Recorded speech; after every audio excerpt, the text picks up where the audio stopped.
ব্যক্তি একদিন না একদিন জান্নাতে প্রবেশ করবেই। আরেকজন ব্যক্তির যদি ঈমান না থাকে, দুনিয়ার সব ভালো কাজও যদি সে করে, ওই ব্যক্তির ঠিকানা অনন্তকালের জন্য জাহান্নাম। তাহলে ঈমানের মূল্য কত বেশি। শত অপরাধ থাকলেও আল্লাহ হয়তো জাহান্নামে দিবেন, কিন্তু শাস্তি পাওয়ার পরে কখনো না কখনো সে জান্নাতে যেতে পারবে। আর ঈমান না থাকলে কোনো আমলের কোনো মূল্য নাই। ঈমান কাকে বলে? ঈমানের সংক্ষেপ পরিচয় হলো শাহাদাতু আল্লা ইলাহা ইল্লাল্লাহু ওয়া আন্না মুহাম্মাদার রাসূলুল্লাহ। এই কথার সাক্ষ্য দেওয়া আল্লাহ ছাড়া কোনো উপাস্য নাই, রব একমাত্র কে? আল্লাহ। আল্লাহর কোনো পুত্র নাই, আল্লাহর কোনো পিতা নাই, আল্লাহর কোনো স্ত্রী নাই। আল্লাহ একক, আল্লাহ দ্বিতীয়, তার কোনো শরীক নাই।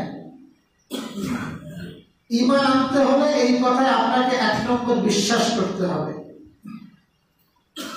2 নম্বর, হযরত মুহাম্মদ মুস্তাফা সাল্লাল্লাহু আলাইহি ওয়াসাল্লাম আল্লাহ তাআলার সর্বশেষ নবী, আল্লাহ তাআলা এবং তার বান্দা, এই কথা বিশ্বাস স্থাপন করতে হবে। দুইটার একটা হলে ঈমান হবে না। আল্লাহর পরেও বিশ্বাসী হতে হবে, নবীর পরেও। যদি কোন ব্যক্তি এই 2 অংশের এক অংশকে অস্বীকার করে, ওই ব্যক্তি মুহূর্তে বেঈমান হয়ে যাবে, ওই ব্যক্তির আর ঈমান থাকবে না। আমাদের ছিল শত্রু হলো ইবলিস। ইবলিসের প্রধান এজেন্ডা হলো কিভাবে একজন মুসলমানকে বেঈমান করা যায়। আর আমাদেরকে বেঈমান করার জন্য বিভিন্ন গোষ্ঠী আছে, বিভিন্ন দল আছে।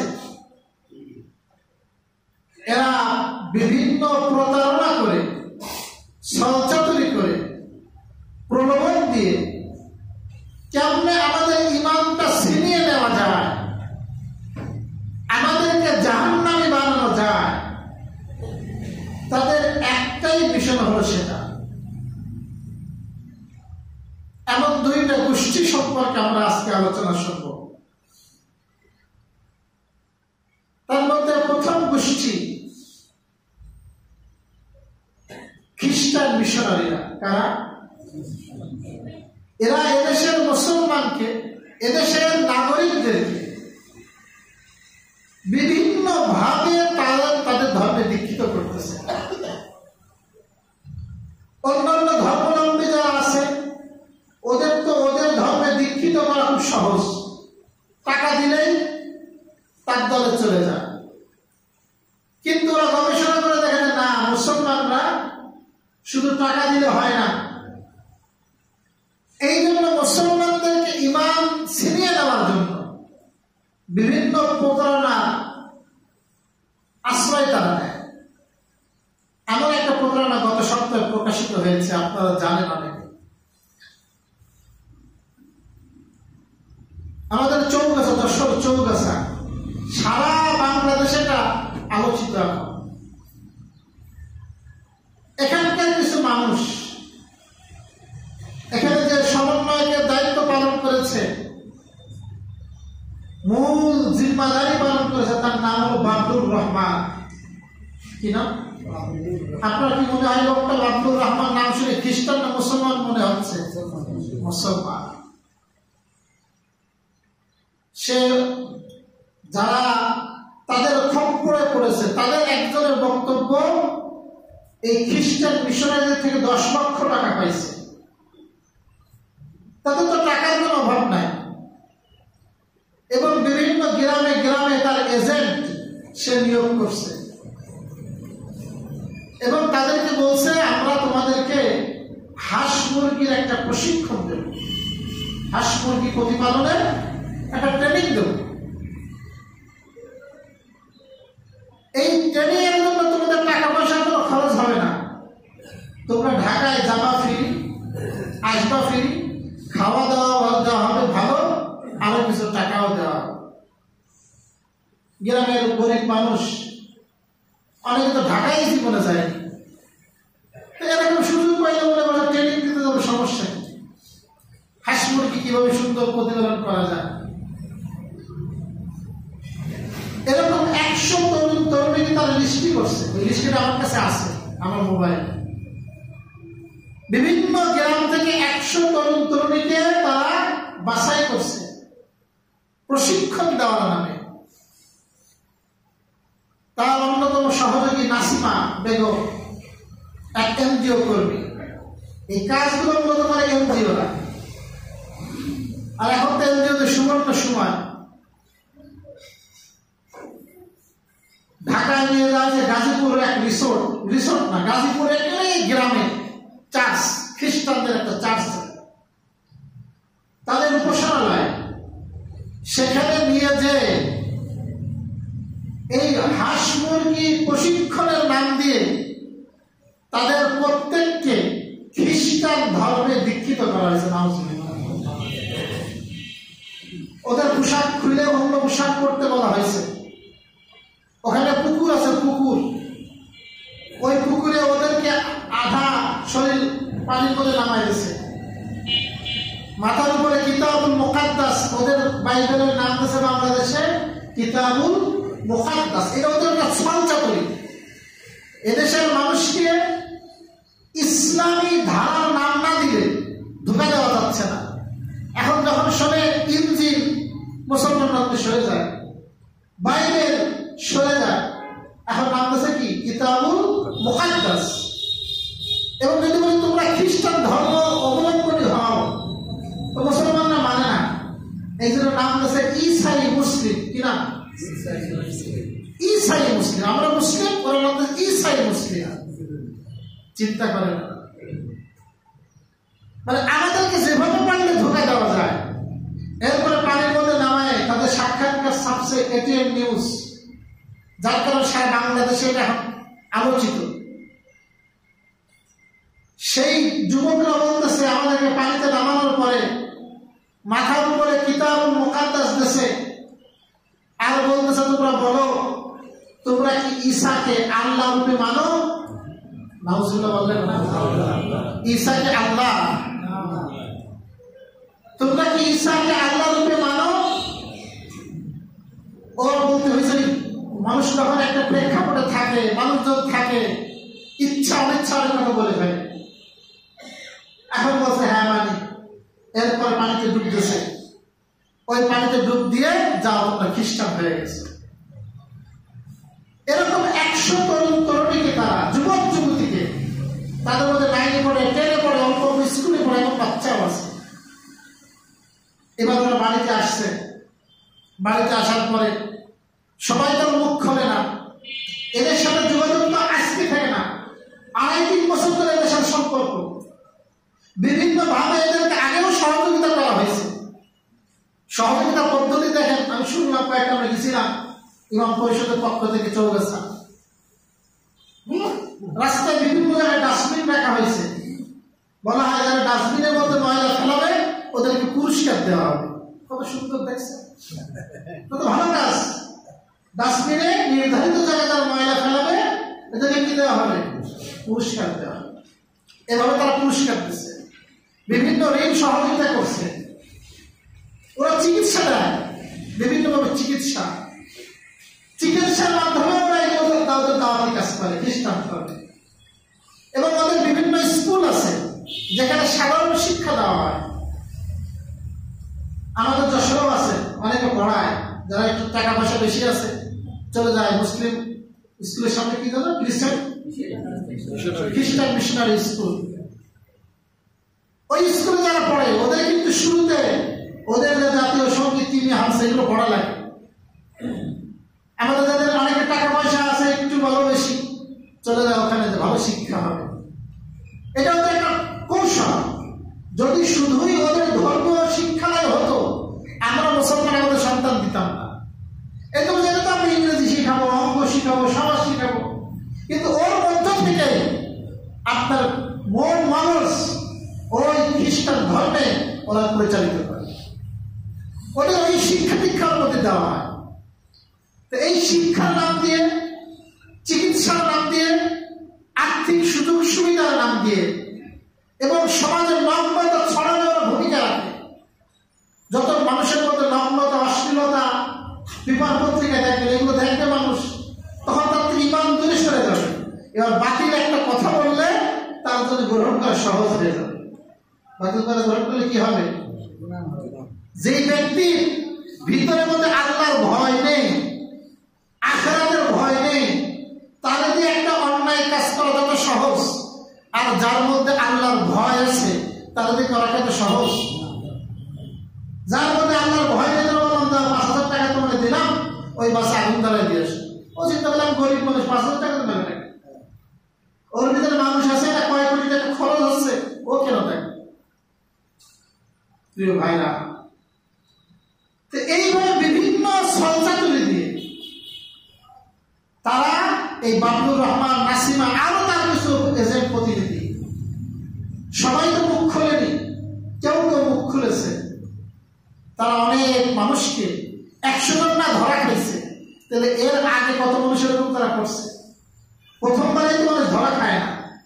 চোর প্রথমবারে চুরি করে ধরা খায়, আগেও কয়েকবার চুরি করছে, এরপরে ধরা খায়।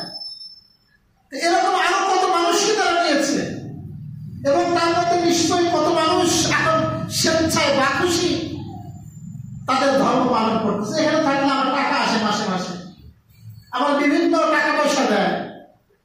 প্রিয় ভাই, এই জন্য আমাদের সন্তানদের আমাদেরকে সতর্ক হওয়া, যার যার ক্ষেত্র আছে সেখানে আমাদের সবাইকে সচেতন করা। আল্লাহ পাক কোরআনে বলেন, ইন্নাদ দীনা ইনদাল্লাহিল ইসলাম, আল্লাহর কাছে একমাত্র মনোনীত ধর্মের নাম কি? ইসলাম।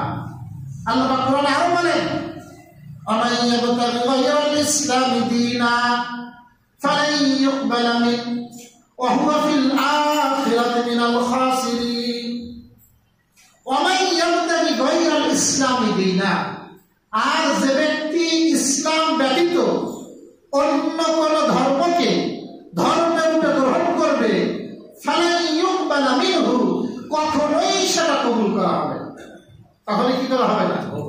ওয়াহুয়া ফিল আখিরাতি মিনাল খাসিরিন, এবং পরকালে সে হবে ক্ষতিগ্রস্তদের অন্তর্ভুক্ত। বলে ঈসা আলাইহিস সালাম কি আল্লাহর পুত্র? সে কি আল্লাহ? নাউযুবিল্লাহ। আল্লাহ পাক কোরআনেই হযরত ঈসার পরিচয় দিয়েছেন। তিনি জন্মগ্রহণ করার পরেই বলেছেন, ইন্নী আব্দুল্লাহ আতানিয়াল কিতাব ওয়া জাআলানি নাবিয়্যা। হযরত ঈসা নিজের পরিচয় দিয়েছেন, আমি হলাম আল্লাহর পুত্র না, আমি আল্লাহর বান্দা। আমি কি? আল্লাহ পাক আমাকে কিতাব দান করবেন, আমার কিতাব নাম ইনজিল দান করবেন। ওয়া জাআলানি নাবিয়্যা, আমাকে আল্লাহ পাক নবী বানাইছেন। তাহলে হযরত ঈসা আলাইহিস সালাম আল্লাহর কি? নবী। তিনি আল্লাহর পুত্র নন, তিনি আল্লাহ নন। আল্লাহর কোন পুত্র নাই। সূরা ইখলাসে আমরা পড়ি, লাম ইয়ালিদ ওয়া লাম ইউলাদ, তার কোনো পিতাও নাই, তার কোনো সন্তান নাই। প্রিয় ভাইরা, এটা ঈসাই মুসলিম বলে কোনো মুসলমান নাই। আমাদের মধ্যে শুরুতে করে কি লাগানো যাবে না, ঈসাই এই শব্দ নাই, আমরা শুধু মুসলিম।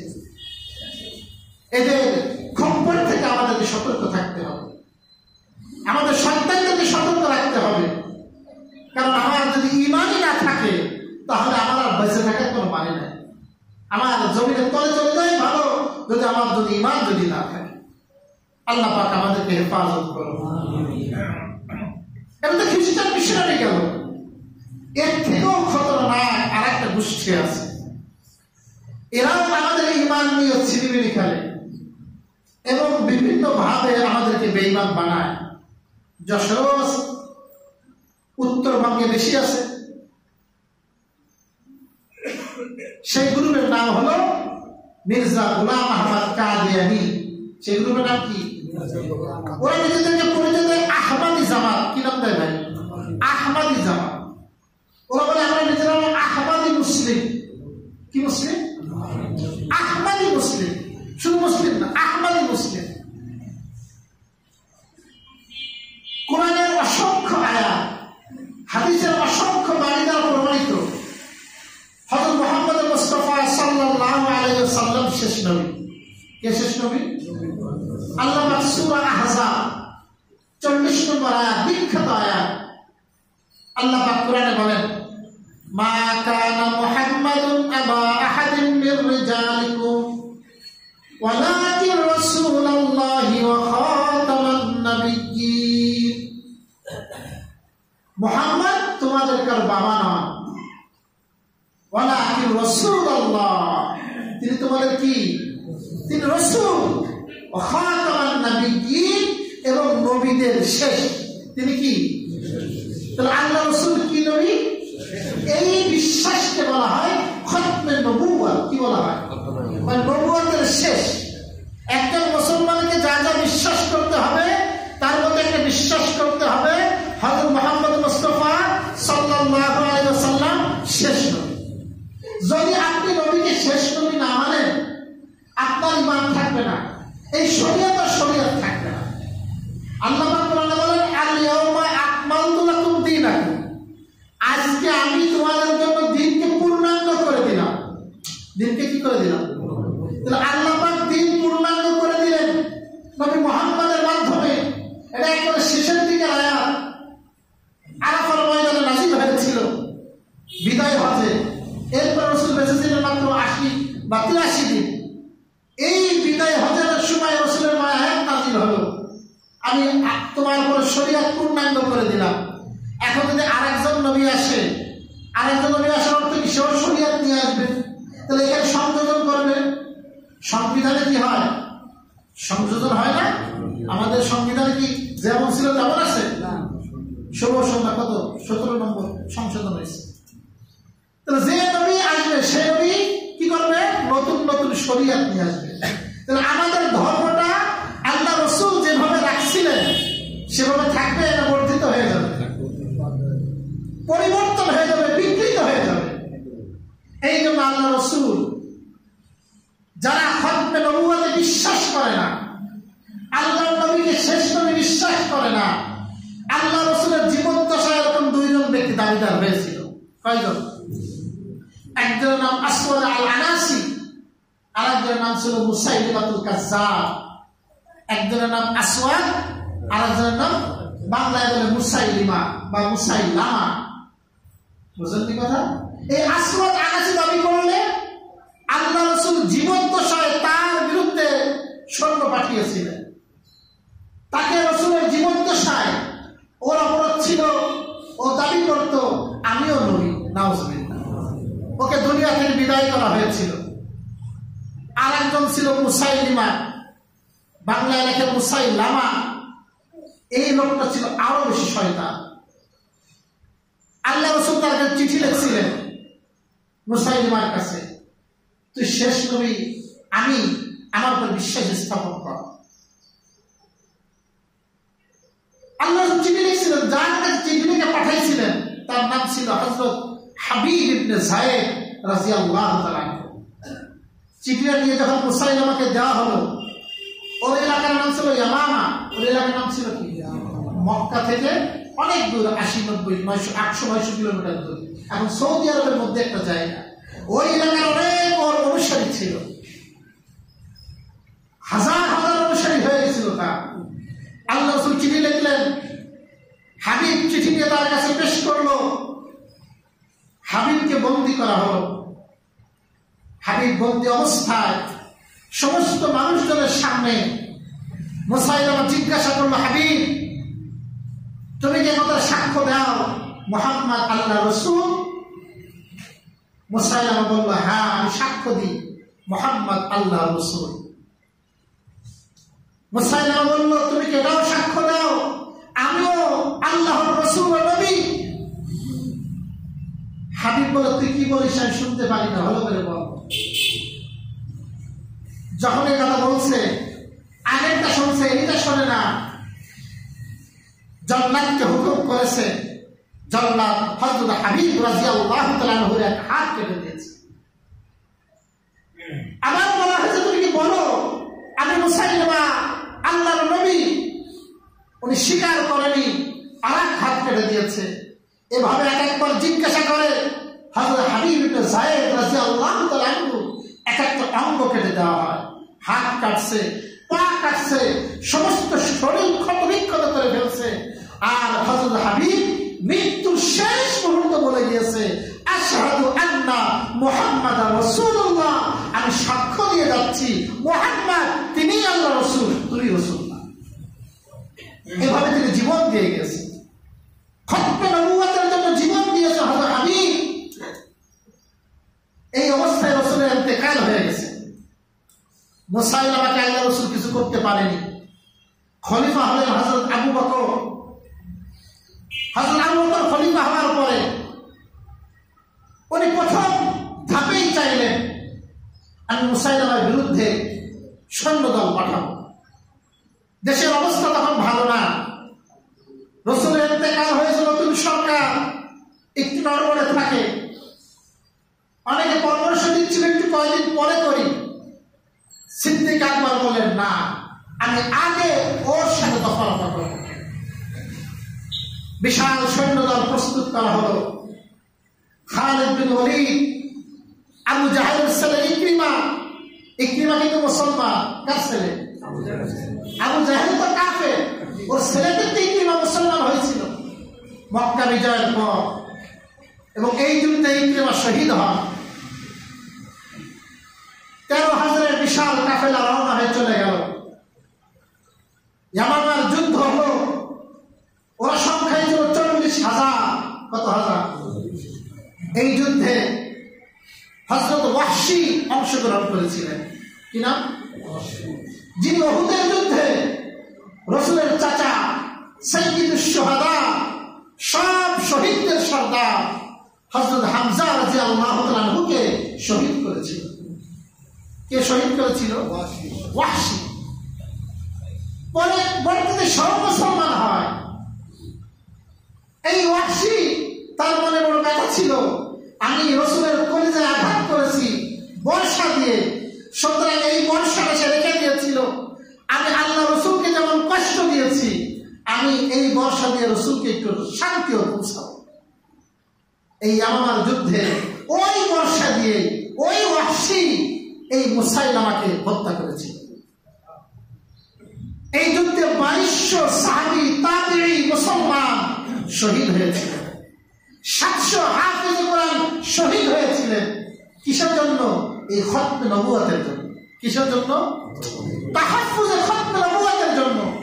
আল্লাহর নবী শেষ নবী, এরপরে কোনো নবী নাই। এই কথাটা কোনো সহজ বিষয় না। এই কথাটা আমাকে প্রতিষ্ঠিত করতে হবে, বিশ্বাস করতে হবে। যারা মানে না তাদের সাথে প্রয়োজনে যুদ্ধ করতে হবে। সাহাবায়ে কেরাম, তাবেঈন এটা করে গেছে। মুসাইলামার পরও যুগে যুগে অনেক মিথ্যা নবুয়তের দাবিদার আসছে।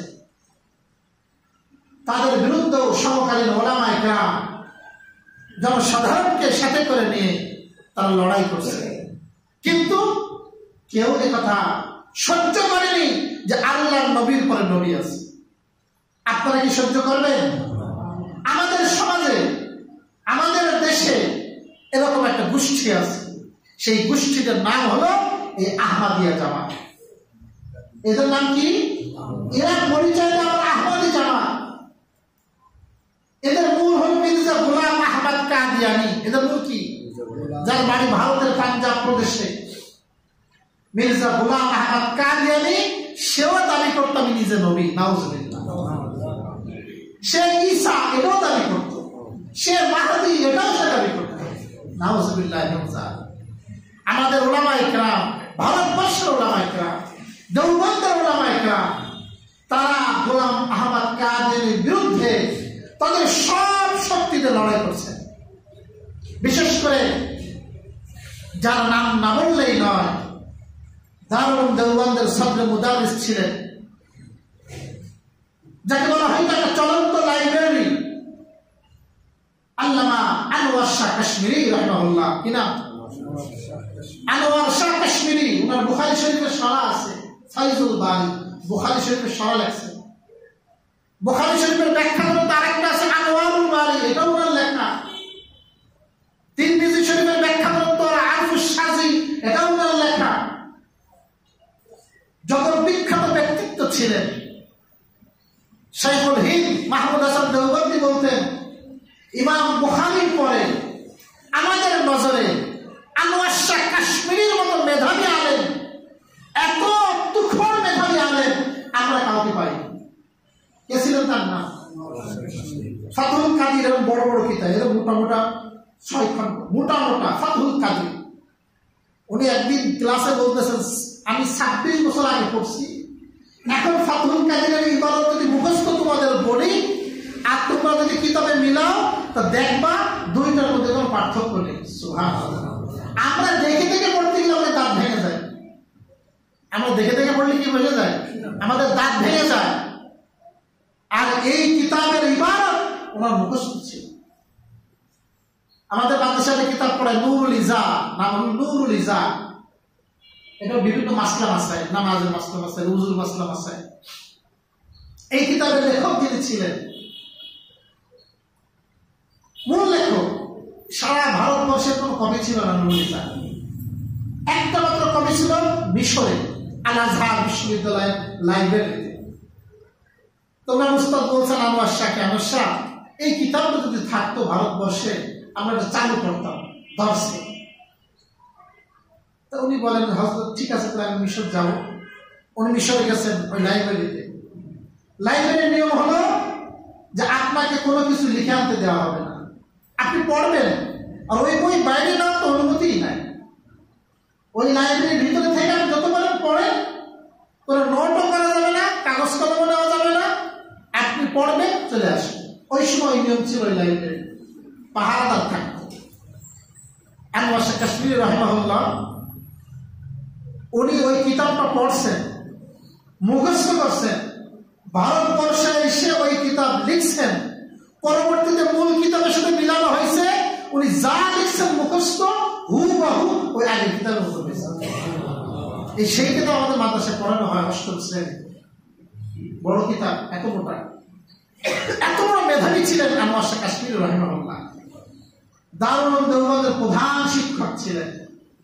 উনি বলেন, উনি এত গুণ বর্ণনা করলাম কেন?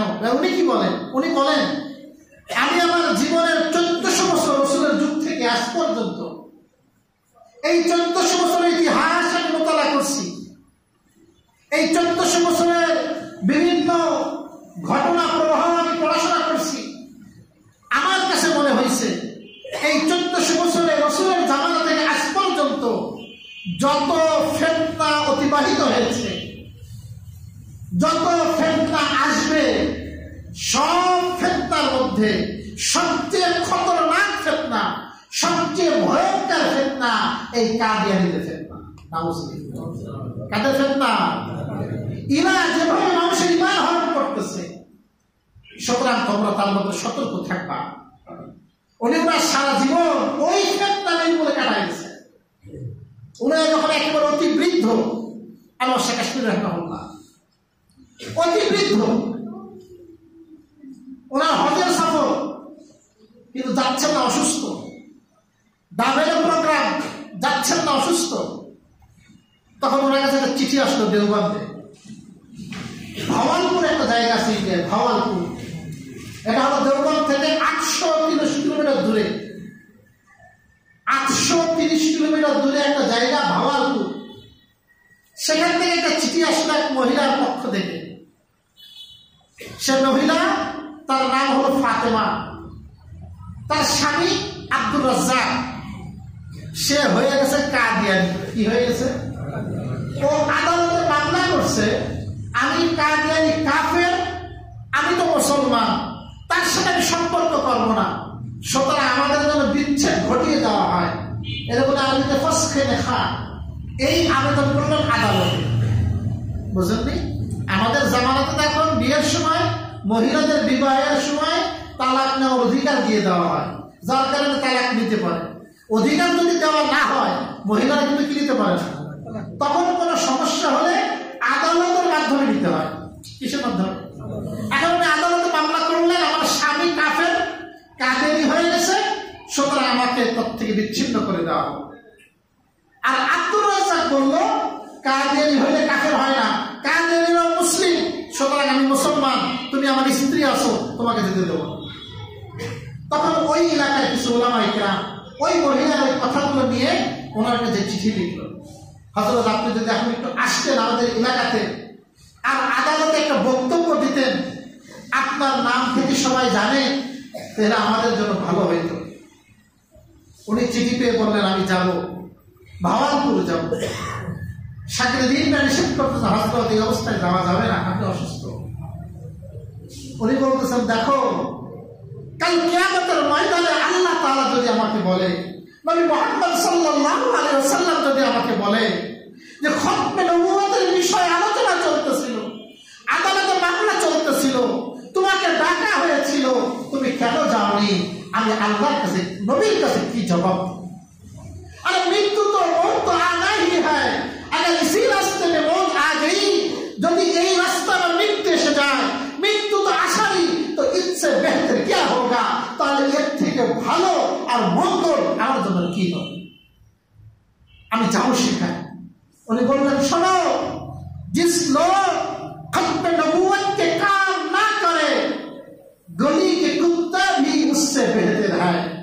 যেই মানুষ খতমে নবুয়তের কাজ না করবে, খতমে নবুয়তের বিশ্বাস নাই, খতমে নবুয়তের সম্পর্কে আমল করে না, কাজ করে না, উনি বলেন আমি মনে করি রাস্তার কুকুরও ওর চেয়ে সেরা। আমি সেখানে যাব। উনি সেখানে গেলেন, এই কষ্ট স্বীকার করে সেখানে গেলেন। যাওয়ার পরে সেখানে যে জজ ছিল সেও মুসলমান ছিল। জজের সামনে ওনাকে বসানো হলো। কয়েকদিন যারা চলতেছে, ওই পক্ষের যে মূল আইনজীবী ছিল তার নাম ছিল জালালউদ্দিন আশ-শামস। কি নাম? এটা 1926 সালের ঘটনা। তার নাম ছিল জালালউদ্দিন আশ-শামস। ওই জামানার সে বড় আইনজীবী ছিল, সেও কাদেরীর পক্ষে। আনোয়ার শাহ কাশ্মীরি রাহমাহুল্লাহ একের পর এক বক্তব্য দেয়, ও খণ্ডন করে, মানি না, মানি না, মানি না। আনোয়ার শাহ কাশ্মীরি রাহমাহুল্লাহ এক পর্যায়ে ওনার খুব জজবাইছিল। উনি বললেন এই জালাল, ধারা এদিকে আসো, মেরে হাত পর হাত রাখ, আমার হাতে পর হাত রাখ। মির্জা গোলাম আহমদ কাদিয়ানী যে কাফের এবং সে জাহান্নামে আল্লাহ পাক তারে পুড়াচ্ছে, আমি এই ভরা মজলিসে, এই আদালত প্রাঙ্গণে তোরে আমি দেখাই দিচ্ছি, আয় আমার কাছে আয়, হাত রাখ, আমি তোরে দেখাই দিচ্ছি। সুবহানাল্লাহ। কিন্তু জালালউদ্দিনের সাহস হলো না হযরত আনোয়ার শাহর হাতে হাত রেখে বলবে ঠিক আছে আমাদের দেখা। দেখানো কি সম্ভব? দেখানো তো সম্ভব না, কেন দেখাবে? কিন্তু জালালউদ্দিনের সাহস হলো না যে ওনার হাতে হাত রেখে বলবে আমাকে দেখান যে মির্জা গোলাম আহমদ আগুনে পড়তেছে। সাহস পেল না। মজলিস শেষ হয়ে গেল। পরবর্তীতে ওনাকে জিজ্ঞাসা করতেছে ওনার খাদেমিনরা, ওনার মুহিব্বিনরা, হযরত আপনি এই কথা বলে ফেললেন, যদি জালালউদ্দিন সত্যি আপনার হাতে হাত রাখতো আর দেখতে চাইতো আর আপনি যদি দেখাতে না পারতেন, আপনি তো মিথ্যাবাদী সাব্যস্ত হয়ে যেতেন। তখন যে কথা আমি বলছিলেন, এটা আমার মূল বলার উদ্দেশ্য।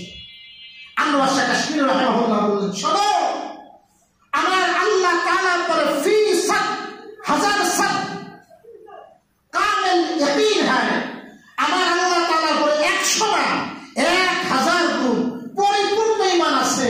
যদি কোনো ব্যক্তি খতমে নবুয়তের কাজ করে, খতমে নবুয়তের ব্যাপারে মেহনত করে, আল্লাহ পাক তাকে মানুষের সামনে লাঞ্ছিত করবেন। আমি ওকে দেখাই দিতাম, ও যদি আমার হাতে হাত রাখতো, আমার আল্লাহর পরে আমার ভরসা আছে। সুবহানাল্লাহ। প্রিয় ভাই আমার, আল্লাহ পাক তাকে লাঞ্ছিত করেন যারা খতমে নবুয়তের কাজ করে।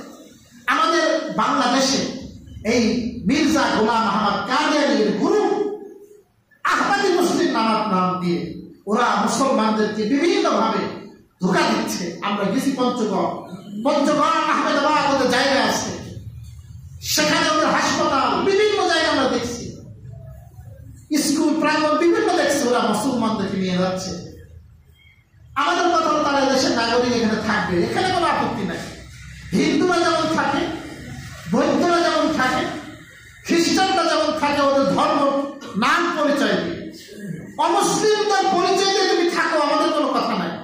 কিন্তু মুসলমান পরিচয় দিয়ে মুসলমানদেরকে প্রতারণা করে ধোঁকা দিয়ে তুমি বেঈমান বানাবা, এই সুযোগ বাংলাদেশ হতে দেওয়া হবে না।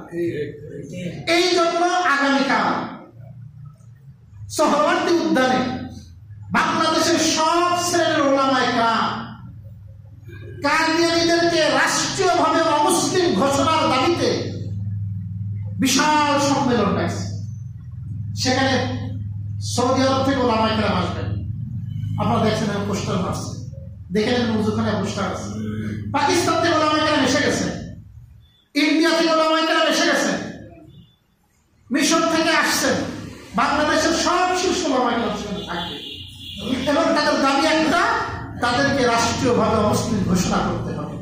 বিশ্বের অনেক দেশে তারা রাষ্ট্রীয়ভাবে অমুসলিম, তারা অমুসলিম হয়ে কাজ করুন, কিন্তু মুসলমান পরিচয় দিয়ে মুসলমানদের ইমান নিয়ে খেলা করবে, এই সুযোগ তাদেরকে বাংলার জমিন হতে দেওয়া হবে। এই জন্য আমরা কালকে তো যাবো ইনশাল্লাহ, আজকে রাত্রে 12টা আমাদের মাদ্রাসা থেকে 3 গাড়ি আমরা ইনশাল্লাহ আমরা রওনা দেব। আপনাদেরকে দাওয়াত দিচ্ছি আগামীকালকে সম্মেলনে অংশগ্রহণের জন্য। যারা পারবেন যাবেন, না পারবেন আপনারা অন্তত পক্ষে সহ এসব সম্মতি জানাবেন, সেখানে ই দেবেন যে না আমরা সেটা আছি, আমরা সম্মতি দিচ্ছি, এটা আপনারা জানাবেন। এই বিশ্বাস আপনাকে রাখতে হবে। আল্লাহ তাআলা আমাদের সবার ঈমানকে হেফাজত করে সকল বলে আমিন।